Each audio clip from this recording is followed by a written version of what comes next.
মুন্সিগঞ্জের টঙ্গীবাড়ি থানা থেকে লুট হওয়া অস্ত্র উদ্ধার। মুন্সিগঞ্জের টঙ্গীবাড়ি উপজেলা বাঁশবাড়ি এলাকা থানা হতে লুট হওয়া একটি চাইনিজ রাইফেল উদ্ধার করা হয়। আজ মঙ্গলবার 11 ফেব্রুয়ারি সকাল 9:30টার দিকে টঙ্গীবাড়ি থানা অধীনস্থ বাঁশবাড়ি গ্রামের আতাউর রহমানের নির্মাণাধীন ভবনের নিচ হতে পরিত্যক্ত অবস্থায় এই রাইফেল উদ্ধার করে পুলিশ। পুলিশ জানায়, সোনারং টঙ্গীবাড়ি ইউনিয়নের বাঁশবাড়ি গ্রামের আতাউর রহমান ব্যাপারীর নির্মাণাধীন দ্বিতীয় তলা বিল্ডিংয়ের নিচতলার দক্ষিণ পশ্চিম পাশের খোলা টয়লেটের ভিতর থেকে রাইফেলটি উদ্ধার করা হয়।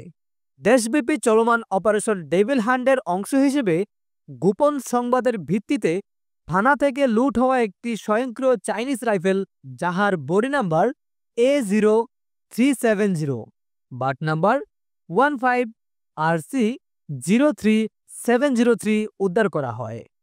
এ ব্যাপারে টঙ্গীবাড়ি থানা পুলিশের উপপরিদর্শক শাহ আলী বলেন, ডেভিল হান্ট অপারেশন অংশ হিসেবে অভিযান চালিয়ে থানা হতে লুট হওয়া একটি স্বয়ংক্রিয় চাইনিজ রাইফেল উদ্ধার করা হয়েছে। এই ঘটনায় কাউকে আটক করা সম্ভব হয়নি।